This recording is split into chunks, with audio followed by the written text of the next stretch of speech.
plus aucune trace de l'accident mortel ce matin. C'est sur cette départementale landaise, près de Dax, qu'un arbre a chuté sur la cabine d'un poids lourd aux alentours de 2 h du matin.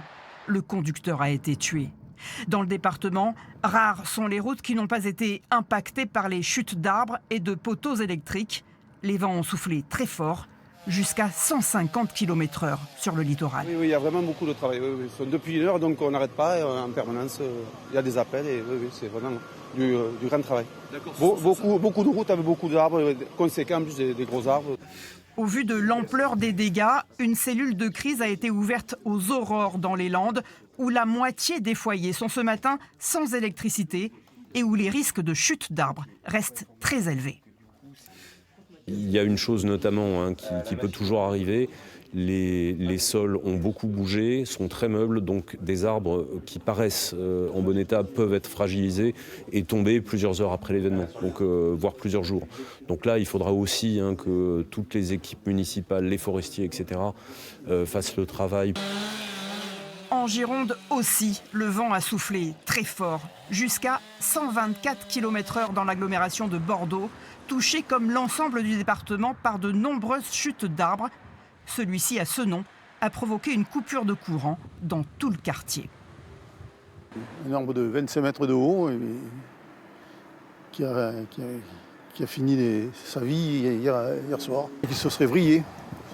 Le vent, évidemment, les arbres ont souvent des branches qui sont plus ou moins équilibrées. Alors quand il prend le vent plus d'un côté que de l'autre, il tourne et puis il se casse. En Gironde, 128 000 foyers sont coupés de courant, de nombreuses routes sont fermées et le département reste en vigilance rouge pour les crues. Vigilance rouge toujours en vigueur aussi en Lot-et-Garonne. La Garonne a dépassé les 8 mètres du côté de Marmande et va encore monter. De nombreuses routes sont submergées et des dizaines d'habitations ont été évacuées par précaution. Dès que l'eau arrive, ça fait quand même peur. Mais Couture, ils ont l'habitude. Les cours d'eau ont aussi débordé en Dordogne, où la préfecture parle de crue généralisée. La Vézère est particulièrement concernée. Il faudrait que ça reste comme c'est pour bien faire, parce qu'après, ça va impacter encore beaucoup plus de maisons. Et les prévisions sont données à 6,80 pour l'instant, à l'heure où on se parle. Alors, espérons que ça ira pas jusque-là, quoi. Dans les Pyrénées-Atlantiques, record absolu de vitesse de vent à Pau dans la nuit, 145 km/h.